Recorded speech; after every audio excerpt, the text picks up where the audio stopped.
पश्चिम बंगाल में प्रधानमंत्री नरेंद्र मोदी जी ने कहा कि अगर कोई भ्रष्टाचार का पैसा ईडी के पास आता है, मनी लॉन्ड्रिंग का पैसा ईडी के पास आता है, तो वो कोई ना कोई तरीका ढूंढेंगे इस भ्रष्टाचार के पैसे को और इस मनी लॉन्ड्रिंग के पैसे को देश के गरीबों में बांटने का। उन्होंने कहा कि अगर मैं फिर से प्रधानमंत्री बनता हूं तो मैं कोई ना कोई कानूनी रास्ता इसका निकालूंगा। मैं आज प्रधानमंत्री नरेंद्र मोदी जी से कहना चाहती हूं, ईडी के रेड के बाद मनी लॉन्ड्रिंग के अक्यूज्ड कंपनियों का सबसे ज्यादा पैसा भारतीय जनता पार्टी के पास चंदे के रूप में आया है, इलेक्टोरल बॉन्ड्स के रूप में आया है। जो पैसा ईडी के पास आया है उसको तो देश की जनता में बांटने के लिए आपको कोई कानून बनाना पड़ेगा, लेकिन इन सारे आरोपियों का, ये सारे मनी लॉन्डर्ड पैसे का सबसे बड़ा फायदा, इसकी सबसे बड़ी बेनिफिशियरी भारतीय जनता पार्टी रही है। तो अगर आप इन भ्रष्ट कंपनियों का पैसा, इन मनी लॉन्ड्रिंग कर रही कंपनियों का पैसा देश की जनता में बांटना चाहते हैं, जनहित में बांटना चाहते हैं, तो मैं आपसे आग्रह करूंगी कि जो 41 ऐसी कंपनियां हैं जिन पर आईटी की रेड हुई, जिन पर सीबीआई की रेड हुई, जिन पर इन्फोर्समेंट डायरेक्टोरेट की रेड हुई और जिन्होंने 2741 करोड़ रुपए का चंदा भारतीय जनता पार्टी को दिया है, आपको उसको बांटने के लिए, उसको जनहित में लगाने के लिए आपको कोई कानून नहीं चाहिए। तो मैं उनसे आग्रह करूंगी, मैं भारतीय जनता पार्टी से आग्रह करूंगी कि वो आज आकर पब्लिक में ये घोषणा करें कि 2741 करोड़ रुपए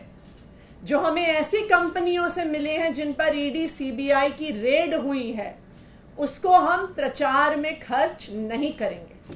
उसको हम चुनाव में खर्च नहीं करेंगे, उसको हम देश की जनता में बांटेंगे, हम किसी चैरिटी में देंगे, हम स्कूल बनाने के लिए, अस्पताल बनाने के लिए गरीबों को देंगे। उदाहरण के तौर पे, और ये सब जानते हैं कि एक एक करके जिन जिन कंपनियों पर सीबीआई ईडी ने रेड किया, उन्होंने कुछ दिन बाद इलेक्टोरल बॉन्ड खरीदे और भारतीय जनता पार्टी को पैसा दिया। सबसे पहले और सबसे नामी शराब कारोबारी शरत चंद्र रेड्डी, जिनको 10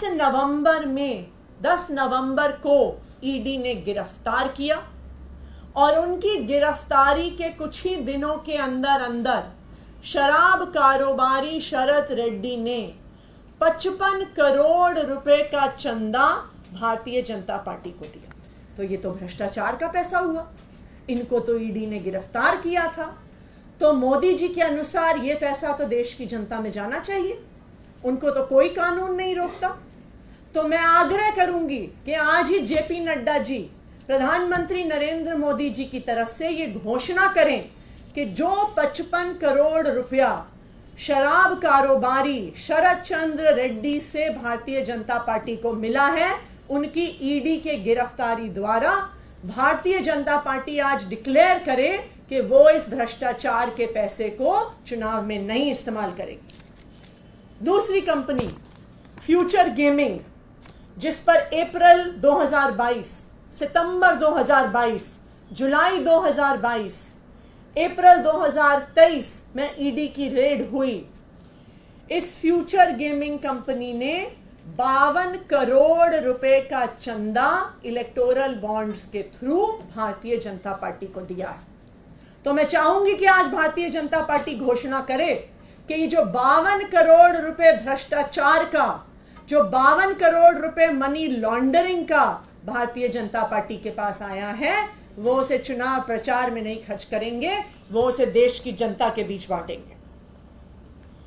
हल्दिया एनर्जी लिमिटेड, मार्च 2020 में सीबीआई की यहां पे रेड पड़ती है और उसके बाद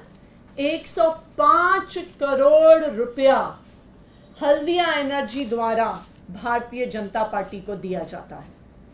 तो मैं भारतीय जनता पार्टी से आग्रह करूंगी कि आज घोषणा करे कि 105 करोड़ रुपया भ्रष्टाचार का जो उनके पास आया है वो अपने चुनाव प्रचार में नहीं खर्च करेंगे, वो गरीबों में बांटेंगे। इसी तरह से ये कंपनियों की लिस्ट इतनी लंबी है, चाहे इसमें Future Gaming, Megha Engineering, Haldia Energy, Kalpataru Projects, Chennai Greenwoods, Vedanta Limited, Hetero Group, Navayuga Engineering, doctor Reddy's, Micro Lab, Hero Motor Corp. बहुत लंबी ऐसी लिस्ट है उन कंपनियों की जहां पर आईटी के छापे पड़े, सीबीआई के छापे पड़े, ईडी के छापे पड़े और फिर भ्रष्टाचार का पैसा भारतीय जनता पार्टी में गया। तो प्रधानमंत्री को देश में तो कानून लाना पड़ेगा इस पैसे को गरीबों में बांटने के लिए। तो फिर वो कह रहे हैं कि मुझे फिर से वोट दीजिए, लेकिन मैं भारतीय जनता पार्टी को ये कहूंगी कि भारतीय जनता पार्टी के अकाउंट में जो पैसा है, जो भ्रष्टाचार का पैसा है,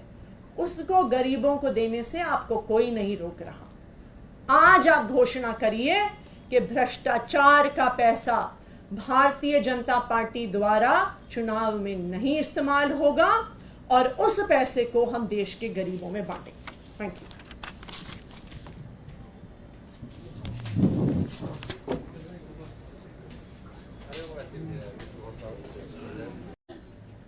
पश्चिम बंगाल में प्रधानमंत्री नरेंद्र मोदी जी ने कहा कि अगर कोई भ्रष्टाचार का पैसा ईडी के पास आता है, मनी लॉन्ड्रिंग का पैसा ईडी के पास आता है, तो वो कोई ना कोई तरीका ढूंढेंगे इस भ्रष्टाचार के पैसे को और इस मनी लॉन्ड्रिंग के पैसे को देश के गरीबों में बांटने का। उन्होंने कहा कि अगर मैं फिर से प्रधानमंत्री बनता हूं तो मैं कोई ना कोई कानूनी रास्ता इसका निकालूंगा। मैं आज प्रधानमंत्री नरेंद्र मोदी जी से कहना चाहती हूं, ईडी के रेड के बाद मनी लॉन्ड्रिंग के अक्यूज्ड कंपनियों का सबसे ज्यादा पैसा भारतीय जनता पार्टी के पास चंदे के रूप में आया है, इलेक्टोरल बॉन्ड्स के रूप में आया है। जो पैसा ईडी के पास आया है उसको तो देश की जनता में बांटने के लिए आपको कोई कानून बनाना पड़ेगा, लेकिन इन सारे आरोपियों का, ये सारे मनी लॉन्डर्ड पैसे का सबसे बड़ा फायदा, इसकी सबसे बड़ी बेनिफिशियरी भारतीय जनता पार्टी रही है। तो अगर आप इन भ्रष्ट कंपनियों का पैसा, इन मनी लॉन्ड्रिंग कर रही कंपनियों का पैसा देश की जनता में बांटना चाहते हैं, जनहित में बांटना चाहते हैं, तो मैं आपसे आग्रह करूंगी कि जो 41 ऐसी कंपनियां हैं जिन पर आईटी की रेड हुई, जिन पर सीबीआई की रेड हुई, जिन पर इन्फोर्समेंट डायरेक्टोरेट की रेड हुई और जिन्होंने 2741 करोड़ रुपए का